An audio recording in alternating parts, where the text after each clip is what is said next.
FIR portal મુજબ દાખલ થયેલ મોબાઈલ ચોરીના અનડિટેક્ટ ગુનાના આરોપીને મુદ્દામાલ સાથે ઝડપી પાડી અનડિટેક્ટ ગુનો ડિટેક્ટ કરતી સુરત શહેર સચિન પોલીસ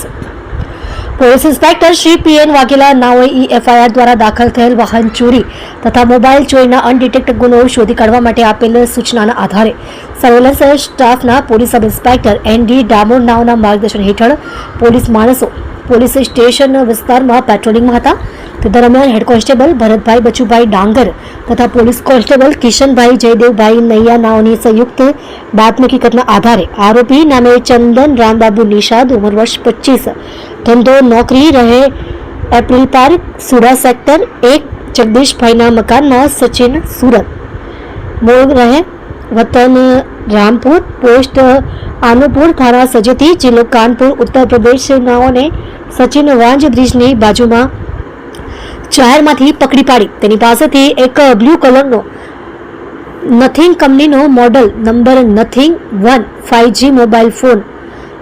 છે જેમાં જીઓ કંપનીનું સિમ હતું જેની હાલ કિંમત ₹12,000ના મત્તાની ગણી કબજે કરી સદર મોબાઈલ બાબતે પૂછપરછ કરતા મજકૂર ઈસમે સદર mobile phone Sachin Sainath SUDA sector 3માંથી એક બિલ્ડિંગની અગાસી ઉપર સૂતેલા ઈસમની પથારી પરથી ચોરી કરેલ હોવાનું જણાવતા હોય અને સદર મોબાઈલ બાબતે અત્રેના સચિન પોલીસ સ્ટેશન ખાતે રેકોર્ડ ઉપર તપાસ કરતા એફઆઈઆર મુજબ Sachin police station part A ગુનો રજિસ્ટર્ડ નંબર 2025 ભારતીય ન્યાય સંહિતા સન 2023ની કલમ 303(2) મુજબનો ગુનો રજિસ્ટર થયેલ હોય જે અનડિટેક્ટ ગુનો ગણતરીના કલાકોમાં ડિટેક્ટ કરી ખૂબ જ પ્રશંસનીય કામગીરી ટીમ વર્ક દ્વારા કરવામાં આવેલ છે. તમે જોઈ રહ્યા છો સેવા ટાઈમ ન્યૂઝ ચેનલ અજમલ જાદવની સાથે.